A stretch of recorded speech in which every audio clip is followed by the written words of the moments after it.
Don't you love how just as the rumble strips are singing Ain't It a Shame, there's this great part of the video that I didn't do this on purpose, and the camera just focuses right in on Brian Boyle down on his knees ready to collapse in front of Henrik Lundqvist. From the King George's Estates in downtown Port St. Lucie, Florida, good Wednesday evening, everybody.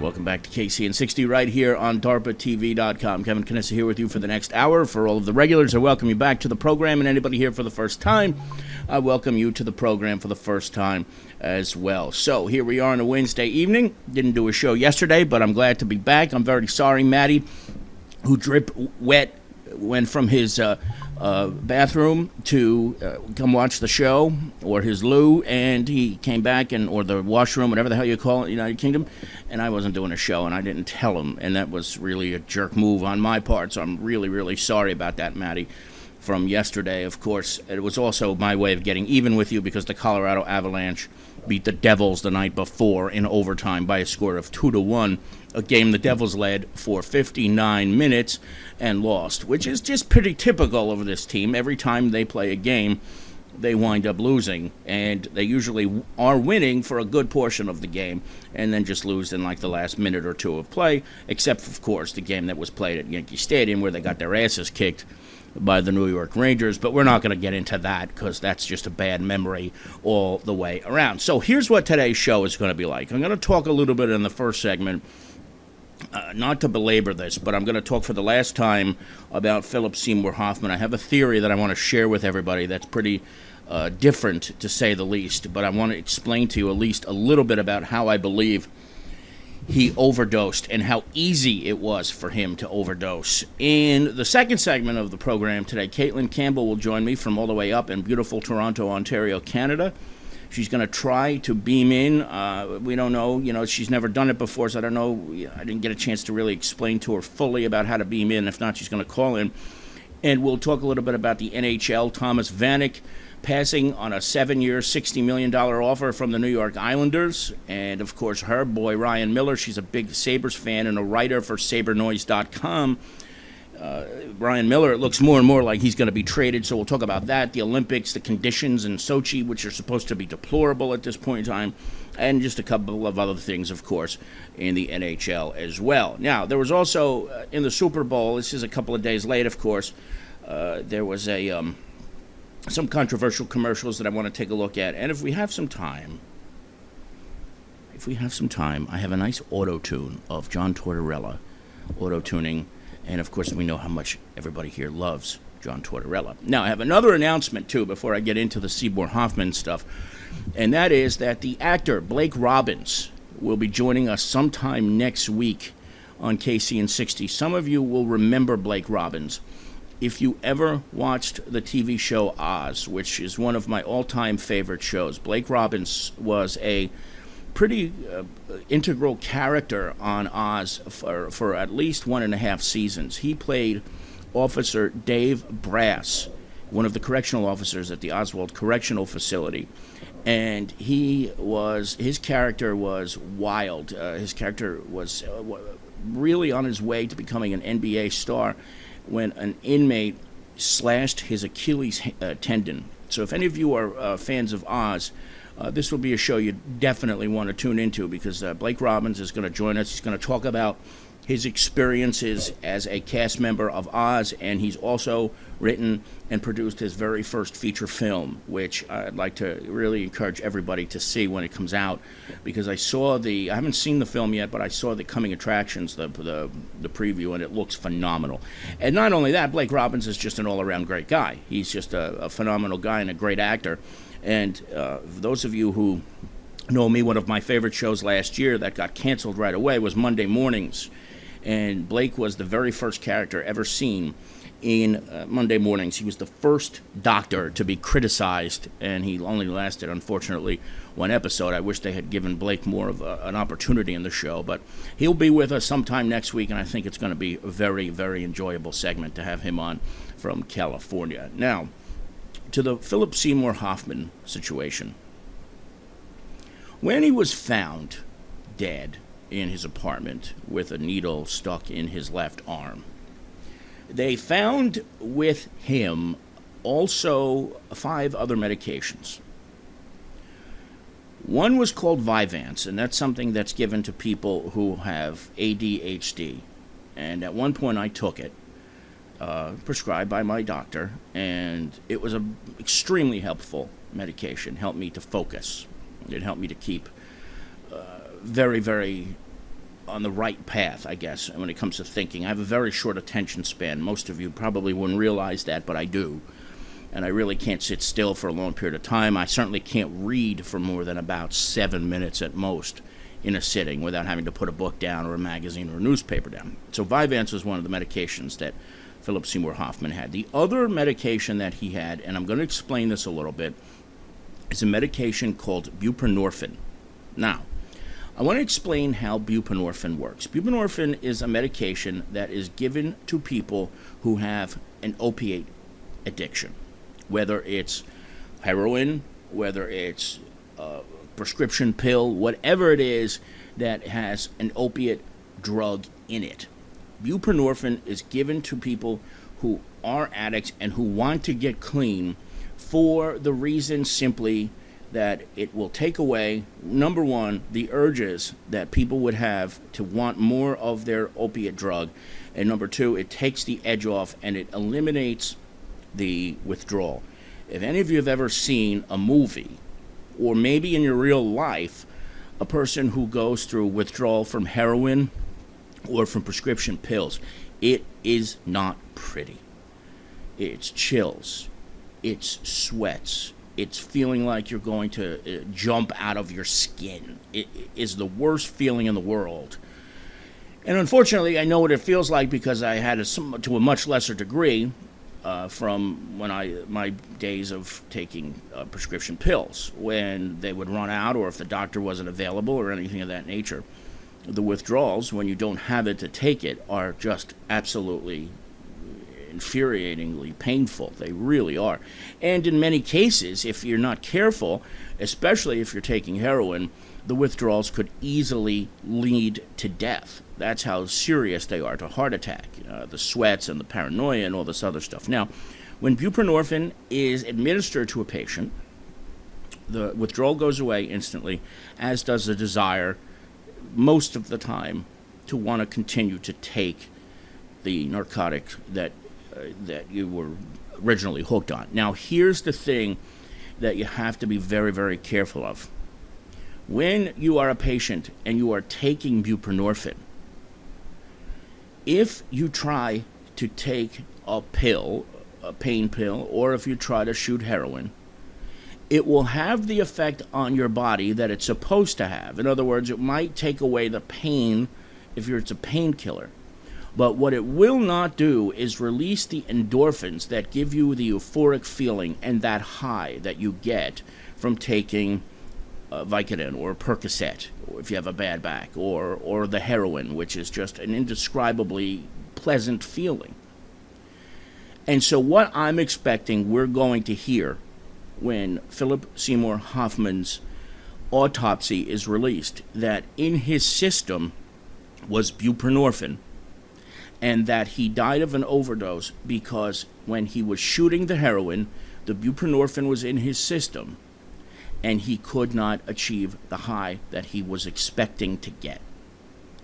Because what happens, again, like I said, is you will still have the effect on your body, but you won't get that feeling.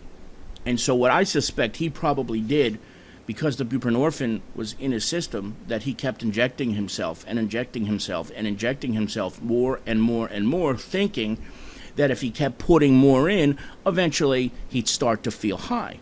But the thing of the matter is that this buprenorphine is so strong that it needs to be reversed before any type of narcotic painkiller will have any kind of analgesic effect on a patient. So what he was probably doing, and I'm speculating here, and I could be wrong, and by no means am I claiming to be an expert, but what I would almost bet anything I had on is that when we hear about his autopsy, we're going to be told that he had a significant amount of buprenorphine in his system, and that he tried to give himself more injections to achieve the high that he never, in theory, could have. And unfortunately, what happens is most addicts don't know this. They don't know that buprenorphine is an absolute reversal to the effects that you would get from heroin or any type of narcotic painkiller.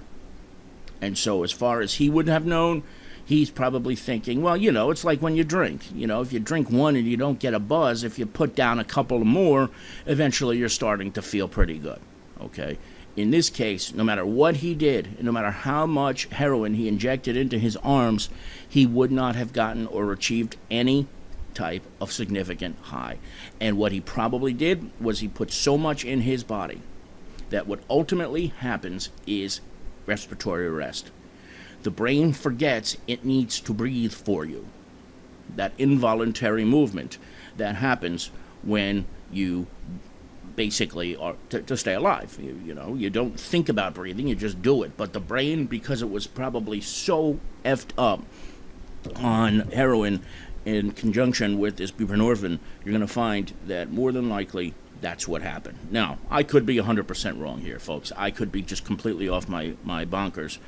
But I would bet that at some point in the next couple of weeks, when they ultimately release his autopsy, that this is what we're going to hear. And I don't want to come back here either and say, I told you so. That's not what this is about. But it's an educational idea that really you have to realize is that even though there are medications out there to help with withdrawal, to get people off of our severe narcotics, that there are some serious side effects. And one of them is that you lose that desire to take these pills most of the time, or these injections. And you can't, no matter what. Even if you take the most in the world, you still can't achieve that high. That's the bottom line here, and that's probably what happened to Philip Seymour Hoffman, sad as it is. So we'll see what happens. In the chat room, Maddie Harrison says, I'd probably be addicted to painkillers for my back if the bloody things actually worked. So now here, that's an interesting point that Maddie brings up that I think a lot of people forget, is that these types of medications and drugs have a different effect on different people. There are certain medications that I can take that work, that are effective, that if I gave to Maddie, wouldn't have the same effect. The medication that I take, Cymbalta, for depression, works very well with me. For others, it's impossible. And it actually makes them worse. Timmy says he tried painkillers once and had no effect. Thank God, Timmy. I mean, I'm so glad that it had no effect on you, because I say this so often, and I don't want to beat a dead horse, but when you take one, and if you feel that euphoria, you can't help but want more. You really can't. And without trying to sound perverted, without trying to sound disgusting or anything of that nature, I say, and you can use your imagination, what the number one ultimate feeling is, that the medication that these narcotics, the feeling that these narcotics provide is the second best feeling I have ever had in my life. And it's that quick, and it's that easy to get hooked, really. And, Timmy says, he knows, and he's lucky. He's very fortunate. I always say that when I ever hear of anybody who's taking a narcotic painkiller, when they finish, I always say, thank God you finished, and you're not looking for more. Doctor prescribed them for Timmy because of his knees. I would imagine that probably has something to do with soccer, right, Tim? It's probably soccer related, one thing or another. Maddie says he got put on a combined antidepressant and sleeping tablets once. Didn't sleep for 3 days because of them. Ended up in tears on the phone to the doctor. Wow. That's the strange thing, is that oftentimes some of these medications have the complete opposite effect that they're supposed to. I always laughed, but it's the God's honest truth. When you see these medications for depression, that when you see one of the side effects is suicidal thoughts, you think, wait a minute, this is supposed to be getting me feeling better, not worse. But sometimes, depending on your biological makeup and the pharmacology inside that body of yours, it could make you feel the opposite. In fact, worse than you did before you started taking them. Thank God you ended them, though, Maddie, and you aren't taking them anymore. And of course, a good evening to Matt. Brodeman, who is here, and also to our friend Annie Richter, Mike Richter's cousin. Always good to see Annie Richter, and good to see Mike and Timmy Gillette, who is joining us, of course, from the wonderful state of Virginia, where same-sex marriage is pretty much going to be allowed now. I would probably have put Virginia on the bottom 5 of the United States, of states that might approve same-sex marriage.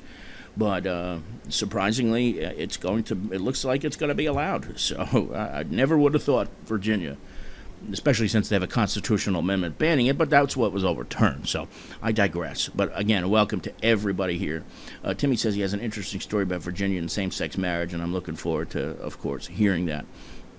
Don't forget, coming up in about 5 minutes, Caitlin Campbell joins us.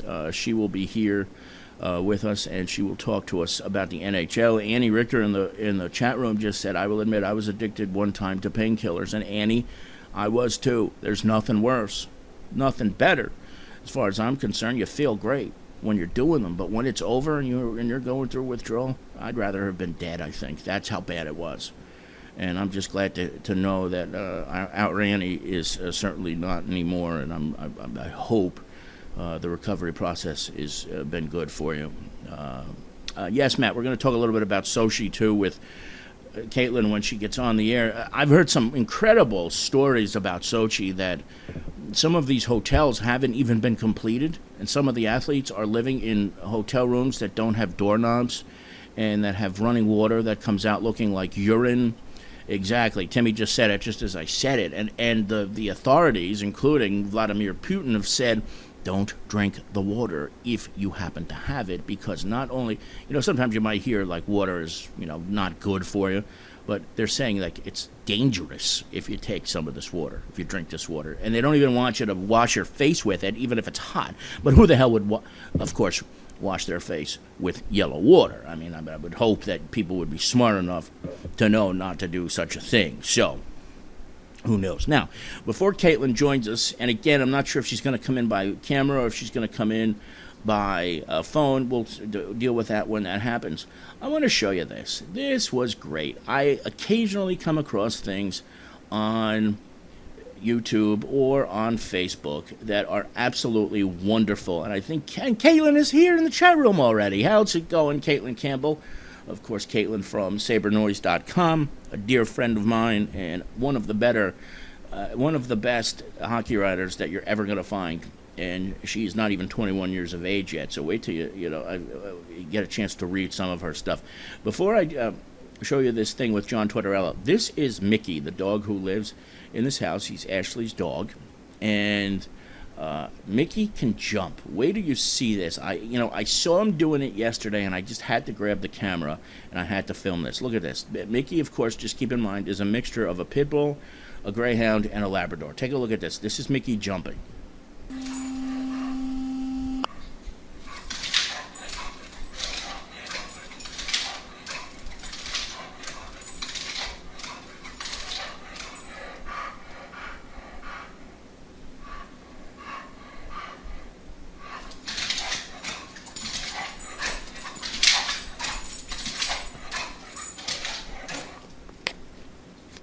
Whenever there's a cat or whenever there's a dog that walks past the house, he goes crazy like that. And he gets about 6 feet in the air. That's the greyhound that I would imagine. He's got like his legs, Mickey's legs are like, woof, they're just unbelievable. In the queue already is my one and only dear friend, Caitlin Campbell. And she, of course, is in the wonderful province of Ontario, just outside of Toronto. So what do you say we go up to Canada and welcome in Caitlin Campbell. Hello. Hey, Kevin. How are you, Caitlin? Doing well. How are you? I'm okay. What kind of hat is that? It looks orange from here. It is a Denver Broncos hat. Oh. I just took a shower, so my hair's a mess, so I threw on a hat. That is great. Maddie Harrison, who is in the chat room, is a big-time Broncos fan, and he was devastated on Sunday, that's for sure. Are you a Broncos fan? I don't remember. I am indeed. Peyton Manning. He's my boy. I am so sorry that happened, what happened. Before we get started, I want to do something real quick. Do you mind? I want to show everybody your little introduction video. Yeah, sure. Okay, here's Caitlin's introduction video for Caitlin's Corner.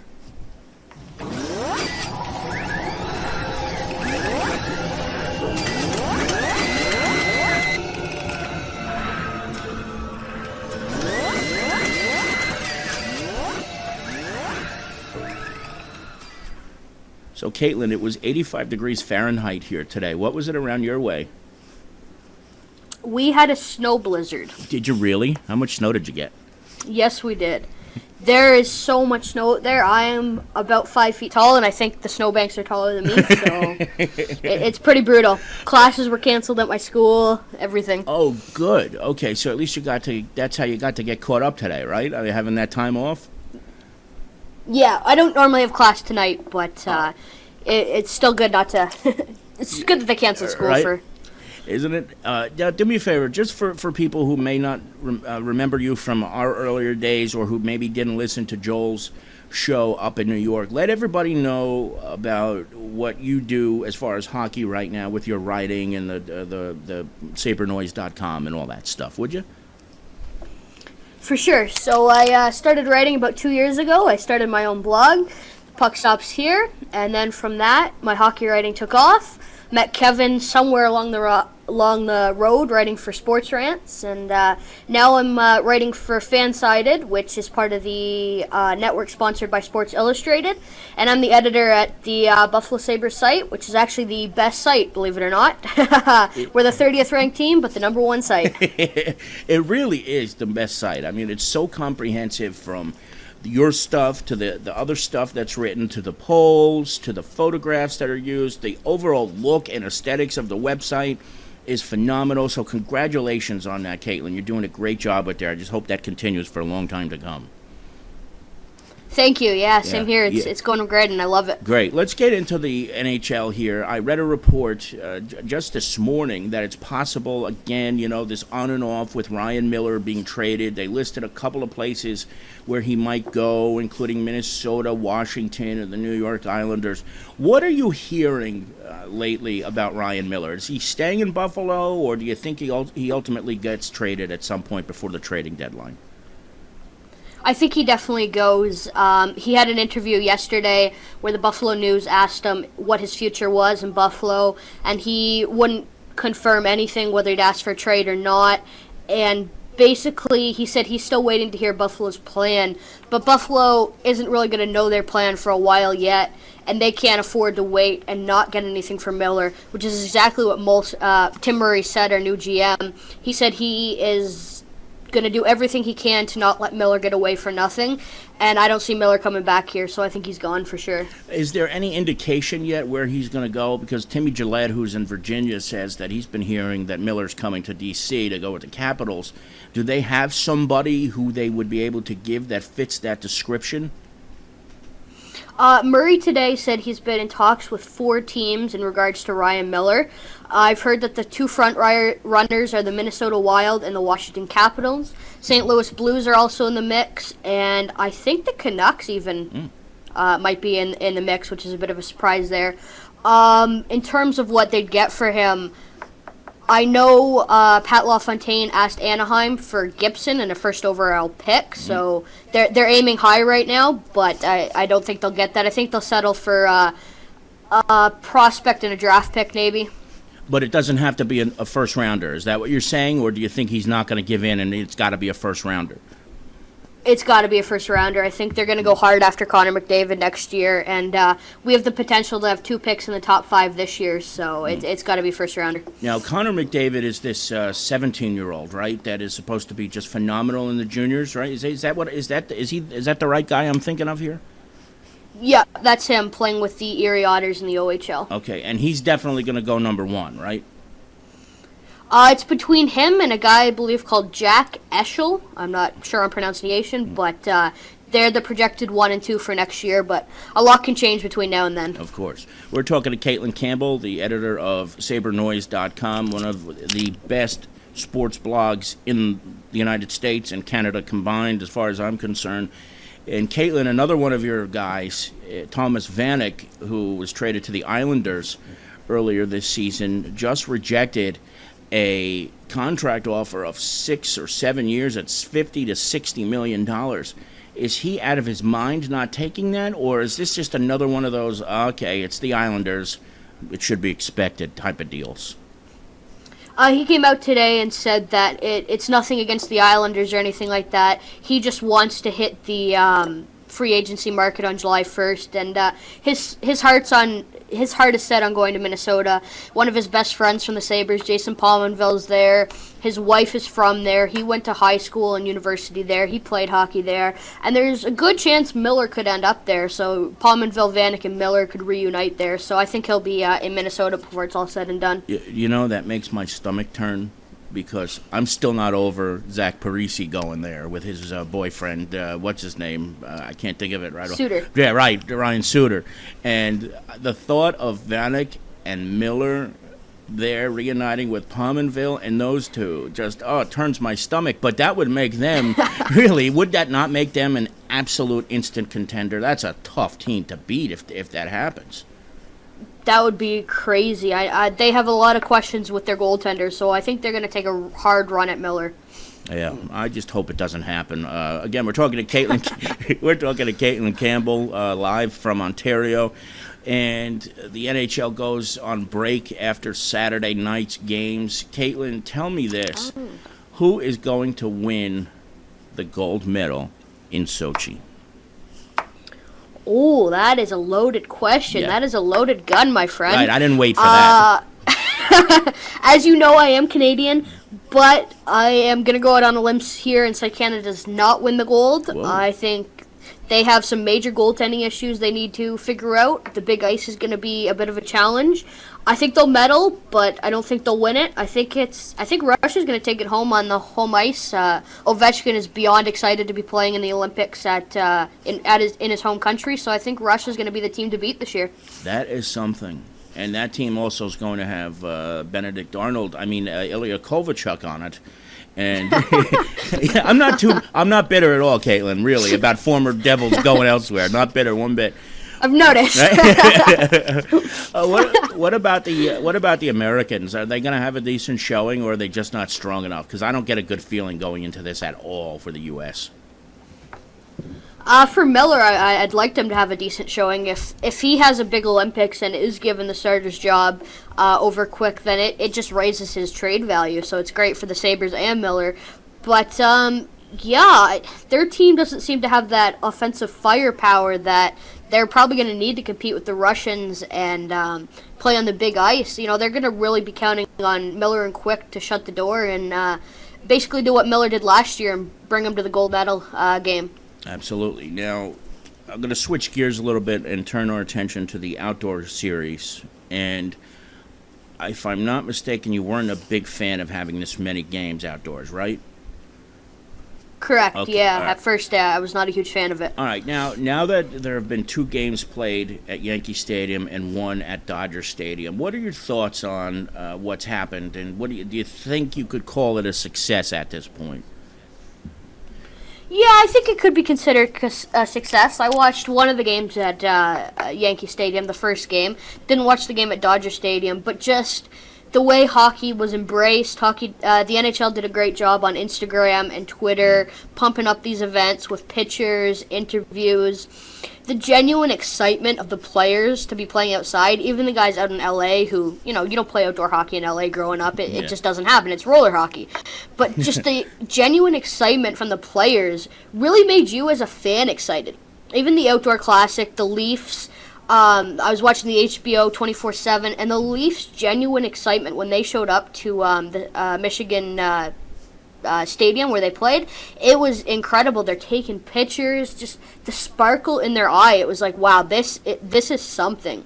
And I think they sold out almost every stadium game, or had close to selling it out. So just the way it encompassed all the fans, I think you could call it a success. They're only aiming for 4 next year, though, so that's a little bit on the downside there. I almost think that might be a good thing, because there have been a lot of people who followed your train of thought originally and said, okay, 6 just a little too much, so maybe by scaling it down a little bit and not having 2 games in one spot. Now, granted, 102,000 people combined saw the Rangers play the Devils and the Islanders and beat them both. 54,000 at Dodger Stadium, which is capacity in both of those buildings. Wow. And the rest of them are going to sell out too. So I guess from that perspective, you can't beat it. And you're right. I mean, I saw the one person well, actually two, but one really stuck out for me, and that was Jaromir Jagr. Here's a guy who's 42 years old, and he looked like a kid on Christmas when he walked out of the Yankees dugout and looked out at the stadium, right? I mean, it just brought back this youthful vibrance from a guy who's closer to 60 than he is his teenage years. True. Yeah. Well, for me, the one disappointment was the Red Wings and the Leafs did not break the Guinness World Record that they were going for. Yeah. The way they scanned the tickets, some people showed up late, and it's like, you gotta be kidding me. Like, just how full that stadium was, and we didn't break the record. Like, you gotta be kidding me. That was awesome. Isn't it crazy that they did not declare that? I mean, that's so ridiculous. They were there. There were more than 105,000, and then for them to declare it was 104 is such BS, right?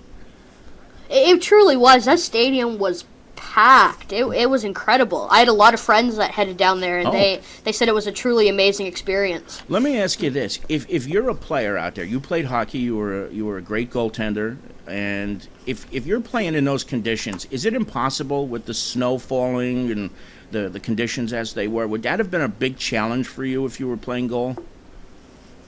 Oh, definitely, as a goaltender, for sure. You and any slight thing throws you off. The lighting on the ice. One of the big reasons I'm worried about Canada, the goalie, well, any goaltender going over to Russia, the big ice, that throws you off. I played in a couple of large arenas. You're completely thrown off. The lighting, different colored ice, any little thing can throw you off. So if you're tracking the puck and, you get snow in your face, you're kind of out of luck. Yeah. Now, this is an honest question. The crease is even different. I know it's the old-style NHL crease, the semicircle, but does that have an effect, too, on the goalies? I don't think so. I didn't on me any different kind of creases. For the most part, goaltenders are pretty well adapted. I know they had some issues with the pads at the beginning of the season changing size, and the deeper nets threw the goalies off a little bit, but as far as crease, you know where your crease is, you know where you're supposed to be, so the crease shouldn't have been too much of an issue. Gotcha. We're talking to Caitlin Campbell of SaberNoise.com, one of the most incredible hockey writers in Canada and the United States. And Caitlin, a couple of weeks ago, John Tortorella was suspended for yelling and screaming over at the Calgary bench. It was a crazy display. I still don't know whose side to be on in that whole melee from the drop of the puck. Where did you stand on that? It definitely, to begin, it was not Torts' fault. He couldn't have thrown out his star guys when the other team dressed their goons. But Torts definitely took it too far. I was listening to the radio, and Torts went over to their dressing room after the first period, and this big brawl started within like the first 20 seconds. Torts virtually had half an hour to cool down, and he still wanted to continue the case going there after the period. Yeah. So Torts took it a bit too far. Originally, it was not his fault. I give him credit for not sending his guys out the next shift to cause trouble after that. Like Cassian, who was on the bench screaming his head off there. I'm glad he's out of Buffalo. I was a fan of his, but his temper's a little bit too much right now. But Torch definitely took it to a next level. He had half an hour to calm down. He didn't need to go do that. Did he get the right suspension? Did the NHL handle it properly in your eyes? Yeah, it might have been a hair too long, considering the other coach didn't get much. It could have been five games. Would have been a decent amount for going over there. But yeah. Yeah, it's interesting. It's 2 years in a row that something like this happened. It happened last year with the Devils, and it was the first shift of a game too, and he was doing the same thing, yelling and screaming at my guy Peter DeBoer. But of course, on a personal note, whenever John Tortorella gets in trouble, I think it's exciting because I can't stand him. I just despise that man. But I love Torts. Oh, I know, but you know what it is. Torts is the man. You know how you feel about the Leafs. That's how I feel about anything with the Rangers. Fair enough. I read an article about DeBoer the other day that says he's a bit of a tyrant as a head coach. I don't know much about the Devils. What do you think about that? Well, that actually surprises me because he has a very laid-back attitude, at least in front of the cameras. He's very he gets along with the press very well, which is a very difficult thing when you're an NHL coach. And I knew him personally when he was the coach of the Florida Panthers. He was doing a show in Miami on Sid Rosenberg's show, and I was helping Sid and producing part of his show at that point in time, so I got to know Pete a little bit. And I always saw him as a pretty laid-back guy. But that's the thing. Those are the kind of guys, when the doors are closed, you have no idea what's going on. So it wouldn't surprise me one bit if he was out there and he was sort of a tyrant. And he may have lost the team, Caitlin, because they're just not playing well. Okay. And they keep blowing these leads. The last 4 games, except for the outdoor game, they've had a lead with less than 2 minutes to go, and they've lost all 4 games. So they're not playing. Ooh. Yeah, it's pretty brutal, to say the least. Yeah, that's not good when you're losing leads that late. I know from the Sabres' perspective, if we lose tonight, we're officially out of playoff contention. So there goes our late season comeback. Are you serious? They're already eliminated? If we lose tonight, I read that we are eliminated from playoff contention. We have a 95% chance of finishing 30th. Wow. But at this point, you want that, right? Yeah, we want that. We want the first overall pick by now. The big question is whether we can suffer for another season or not. No, I wouldn't want you to have to go through that. No way. I don't want to go through that. No, going through it once is more than enough. Thank you very much. Caitlin, let everybody know, again, where to find you online. Let them know where your Twitter and Facebook and things are so they can follow you and read all your excellent stuff. So my Twitter is @HockeyLife30. You can follow me there.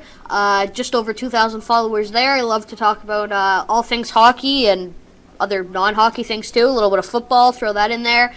Add me on Facebook, Caitlin Campbell. I am wearing a Sabres toque, so that is how you will know it's me. And, of course, my site is sabernoise.com, and we'll have you covered for all your game day news, non-game day news.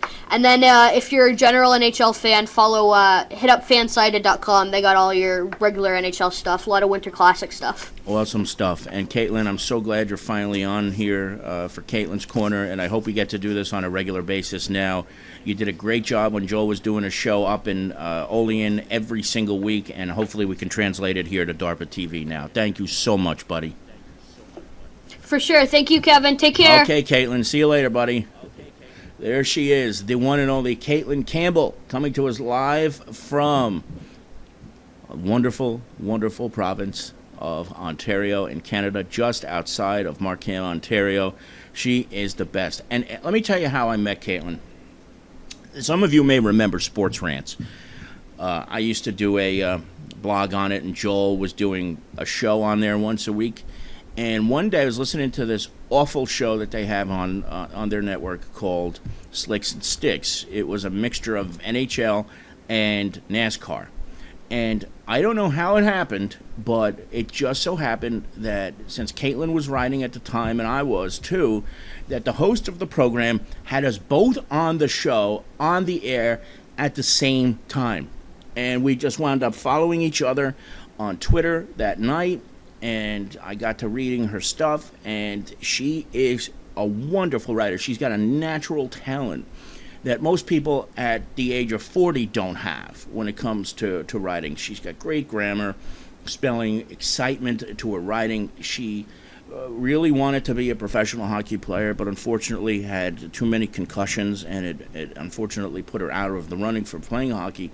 And she could have easily gotten very, very down. You know, she could have easily it could have turned ugly, but instead she took that joy for the game of hockey, which Tom and I have, and Timmy and so many others here in this chat room, and she turned it into a new obsession, and that's as a writer. And that's why, as a journalist and as somebody who loves the game of hockey and who loves to write about hockey too, I feel like a proud surrogate father when I see her getting published by these top-notch websites, and that she's doing so well in university and getting good grades on her projects. I'm telling you, folks, in about 4 or 5 years, I still have this feeling, even though it's not her career path, that we're going to see her doing big things, whether it's for the CBC or maybe for TSN in Canada or other kinds of websites where there's a hockey writing and ability. That is how good she is, folks, and I just want to thank her so much. I'm very fortunate to have such a good friend in her, and I'm very, very grateful for that. And I bow my head to you, Caitlin. Thank you very much for your kind words, too. It is about 42 minutes past the hour. Canessa here with you on KC and 60 on this Wednesday evening. As I had mentioned before, I have this auto-tune of John Tortorella, which I didn't get to show you yet. And it's pretty darn funny. So without any further ado, here's John Tortorella singing about his experience with the Calgary Flames. Well, that's an interesting start to the hockey game on a variety of different levels. What was going through your mind when you saw the way the game started? I see the starting lineup. I know the guy across the bench with the lineup that he had. I can't propose the risk that way, and that's what it is. It shouldn't be in the game, that stuff. I don't want it in the game, but I have to protect my team. I'm not proud of it. I don't feel great about it at all, but I do the same thing again if it can happen. Don't push me. Don't push me. Don't push me. I have to protect my team. Don't push me. Everybody wants to win. Don't push me. Rent a lot, freedom, the twin. Don't push me. That's what went through my mind. Through my mind. Torts came in and told us they're sharing those dates, so we're gonna match that. Again, this all started with the opening face-off of this game when Calgary started their fourth line and the Canucks responded with theirs, and we had a full line brawl. John Tortorella has gone over to the Flames home outside their room. He's got to calm down, gotta calm down, gotta calm down. I love that song. Fights, say whatever you want. We gotta get rid of stuff in our game. That is all wrong. That is all wrong. That is all wrong. I have no idea what's going on. Don't push me. Don't push me. Don't push me. I have to protect my team. It's understandable. Don't push me. Everybody wants to win. Don't push me. Rent a world freedom, the twin. Don't push me. Swallow the pundits. Yes, in the morning. They don't have a clue what a walk is about. Don't push me. Do we start shish kebab being drunk? Don't push me. Drunk does not have to put his guys on. Don't push me. Rent a world freedom, the twin.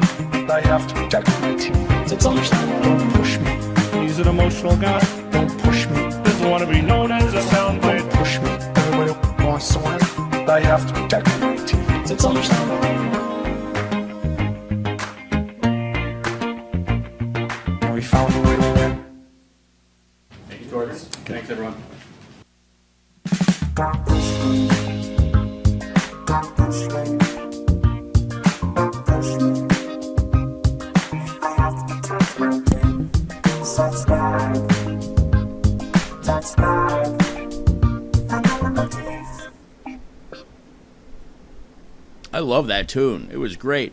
It is 45 past the hour. Jimmy, the guy was, it was from Intervention. You may not just remember that it was from Intervention, but believe me, you remember this guy. He was talking to his son, and his son said, "But I love you."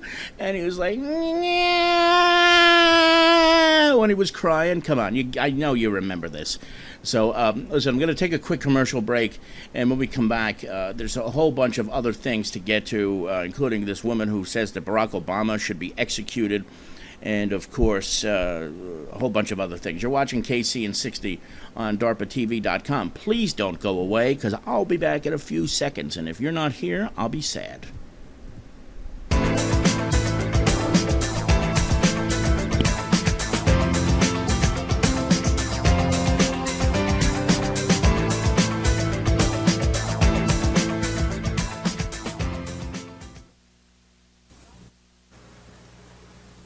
When can I pick up the pictures? Thursday. Thursday, okay, let me make a note of that. You gonna write it down there? Well, it's going to, Oh, yeah. well, then let's say Tuesday. You mean 2 days earlier? No, 5 days 5 days later. later, I thought as much. If this customer were at a Photomat store, we'd be introducing him to our brand new picture pickup promise. Photomat's way of telling you exactly when your pictures will be ready. That quick? Sure, and if it doesn't work out, you get a free roll of film. Oh, no. You get in trouble Oh, for it's that. no problem. Huh? It's a Photomat policy. The Photomat picture pickup promise. Is there a Photoman store around here? Hi, I'm Sandy Duncan, and like most everybody, I am a snack lover. In fact, right now, I love some wheat thins. Wheat thins taste really good, and they're full of natural whole wheat. So they make a terrific snack, right out of the box, or you could put something on top. Look, when you're having a snack, why not have something really good? Wheat Thins. They call them the light little cracker with the big wheat taste from Nabisco. Love them.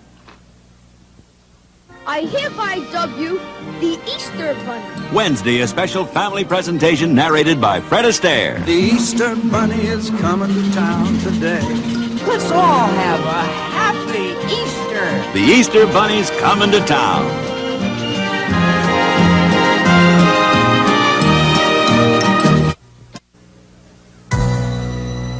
The American Eagle. Goodyear's symbol for its all-American kind of radial tire. Goodyear is committed to product innovation. We introduced rayon cord in tires. We created the polyglass tire and the polysteel radial. And now the American Eagle with belts of Flex 10 cord instead of steel. Flex 10 is made from a flexible man-made aramid fiber that's pound for pound stronger than steel. The tire for America. The American Eagle. The tire. It's not too sweet. It's refreshing, crisp and neat. Canada Dry Ginger Ale. It's not too sweet. It's not too sweet. I repeat, it's not too sweet. Canada Dry cools your thirst. It's a taste that can't be beat. It's not too sweet. It's a cold, refreshing treat. Canada Dry Ginger Ale. It's not too sweet. Regular or diet, it's more refreshing because it's not too sweet. You're the Pepsi generation. Come and have a Pepsi day.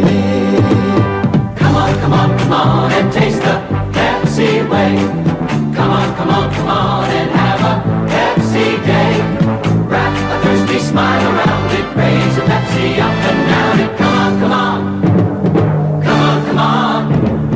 Have a Pepsi day.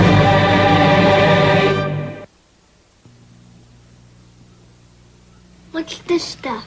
Some cereal. It's supposed to be good for you. Did you try it? I'm not going to try it. You try it. I'm not going to try it. Let's get Mikey. Yeah. He won't eat it. He hates everything. He likes it. Hey, Mikey. When you bring life home, don't tell the kids it's one of those nutritional cereals you've been trying to get them to eat. You're the only one who has to know.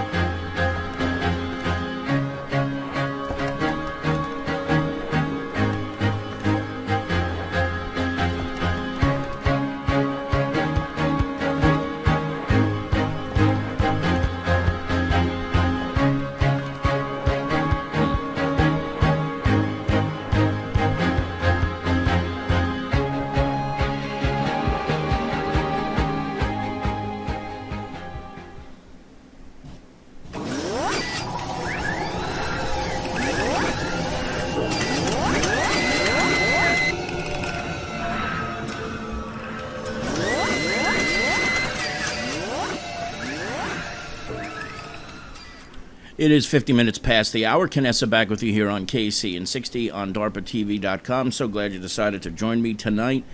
Don't forget, coming up in about 10 minutes, it is Chop Shop TV with Big J and Sergeant War coming from the All-Star Studios in Queens, New York. So that'll be right after we sign off. Jimmy, thank you very much for those words, for the promos. I found a website, and they do it for free. It's unbelievable. It's all free.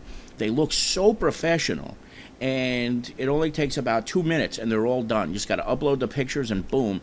The third one, the first one, I put a little music to it. I put the Coldplay to that one, but they're just so cool. And then the one to introduce Caitlin to, I mean, for free, you can't beat it. And it really, really adds a lot to the professional nature of what we're trying to do here on DARPA TV. So thank you, Jimmy, and thank you, Maddie, for that, too. And Tom told us the sad news. Justin Turner signed a minor league deal with the Los Angeles Dodgers, and now my number 2 jersey, which has my name on it, is all mine. But I don't know what I'm going to do without Justin Turner on the New York Mets. He was the only ginger on the New York Mets, and now he has gone out west. But boy, did Tom hit the nail on the head. He actually has a chance now at winning, which he would not have had if he stayed and continued to play with the New York Metropolitans, because as we all know, the Mets are nowhere near contending, even though 2014 was supposed to be the year. Yippee, Bartolo Colon is on the Mets, and so is, Curtis Granderson. Oh, wow. Boy, is he going to smack nothing out in left field or right field at Citi Field. And Bartolo Colon, all 700 pounds of him, I'm sure he'll win 6 games because he had 19 last year. So that's just the way it goes. So the New York Mets are nowhere near contention. And boy, can I not wait to see when they get here. David Wright's already in town. I'm in the same town as David Wright right this very second. If only he were watching. Maybe he could come on this program and say how sick and tired he is of losing, and how pissed off he is that Sandy Alderson lied to him and said he was going to get this team better. And the O's, yeah, maybe, hey, listen, any baseball team, Matty Harrison, is better than the New York Metropolitans, especially the Baltimore Orioles. Let's hope they get back into the playoffs. It was good having them in the playoffs 2 years ago. Even the Astros, hell yeah, they'll be better than the Mets. Even the Marlins will be better than the Mets. I'm exaggerating, but I don't know. I don't think so. But at any rate, this congressman in Oklahoma had a town hall meeting, which Congress people do when they are out of session, which seems to be more often than they're in session. So they can do even less of nothing when they're at home than when they do less of nothing when they're in Washington, D.C. Now, as is usually the case, the people who go to these town hall meetings get to speak their mind, and, you know, it's really, I guess, they've also been known to be called listening sessions for the members of Congress, so they can get a pulse of what the people are thinking in their home district. This one, however, is one that bugged me. Now, if you had replaced the name Barack Obama, or Barack Obama, as they say in the United Kingdom, President Barack Obama, and replaced Barack Obama's name with George W. Bush, I would be just as outraged by this, that this congressman didn't put a muzzle on this stupid wench who opened her mouth and said what she said while she was at this meeting. Take a look at what she said.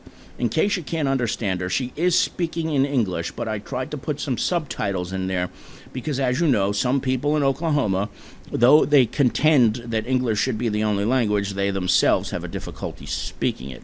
Take a look at this, and I'll discuss it on the other side.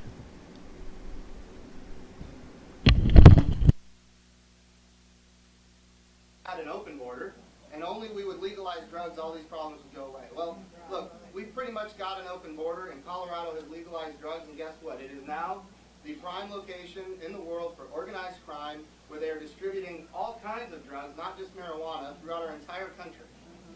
That's not the answer, but that's where we are in America right now. But Obama, he's not president as far as I'm concerned. He should be executed. He's an enemy combatant. hold back. But the Muslims that he is shipping into our country through pilots in commercial jets, I can't tell you, I can't say, because we're in a public place. This guy is a criminal. Nobody stopped him. And the other thing is, too, you know, with Congress doing nothing, that legally allows this moron to make decisions. He has no authority, none. And he's just, and we just said, oh yeah, we should do this, we should do that, and he shouldn't do this. But nobody's doing anything that's accomplishing anything. Look, everybody knows the lawlessness of this president. He picks and chooses which laws he's going to enforce or not enforce. He does it by decree. When he can't create a law, or when he can't create a law through Congress, then he uses the bureaucracies in the executive branch to create rules and regulations, executive order. And ultimately, when it comes to when he can't even get that done, then he uses foreign bodies. He uses the United Nations to try. Now listen to me. I want to presume that in this little happy fantasy world that I live in, that I am a Democratic congressman back in the Bush era, and I'm having a town hall meeting, and some woman stands up to the microphone and says, you know something, I think that George W. Bush should be executed as an enemy combatant of the United States. This guy's a moron bringing in Muslims on jet planes and shit like that. Let me tell you something. The first thing I do is shut her up. And the second thing I do is remove her from the audience immediately. The police officer who's there takes her and escorts her out.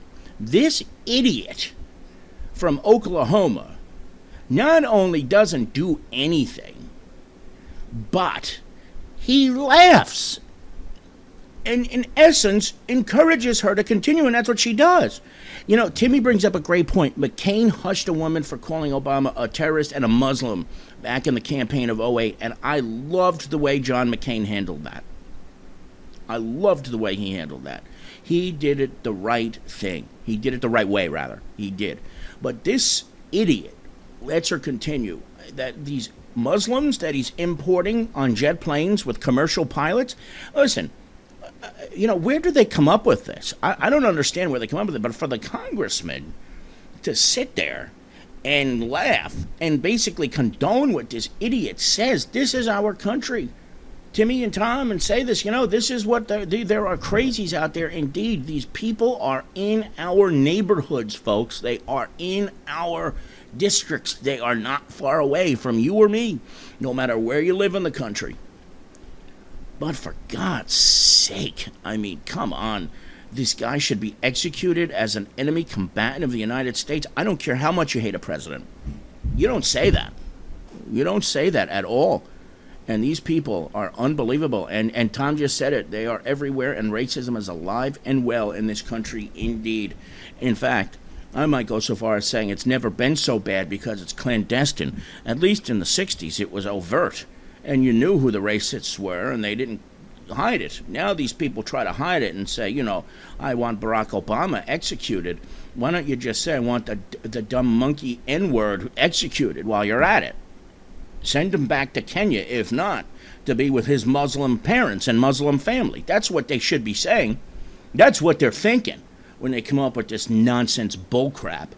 But this is what we're surrounded with, and unfortunately, I just wanted to show it to you because I wanted you to see that it is still alive and it is still well in this country.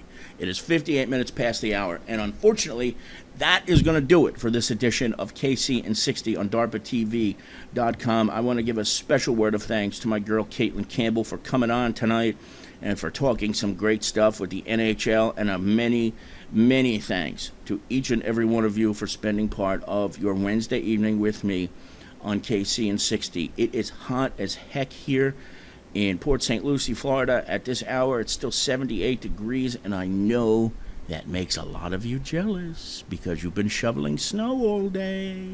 But don't forget, you could always come down here to Port St. Lucie, Florida to visit. My door is always open. Of course you like snow, JJ. You grew up in Canada. You have to like snow. If you don't like snow, I would find something wrong with that. But I don't think Bertika likes snow because she has been shoveling it for the entire day, hasn't she? So I know Bertika cannot be happy there. But Maddie's even freezing. Boy, if it's cold in the UK, it's gotta be bad. So I'm gonna shut up now before you guys start throwing things at your computer. I don't want you to break anything, but I just had to remind you that it's nice and warm here tonight. But again, thank you for being here, and I hope you'll tune in to Chop Shop TV. As soon as you click off this program, click right onto Chop Shop, go right into the program, and they are going to have a great show tonight lined up. And guess what? You're going to be able to hear them tonight. Mark my words. You'll be able to hear them. From Port St. Lucie, Florida, Canessa signing off from now. We'll see you back here tomorrow night, right here on DARPA TV. Good night, everybody. Thank you.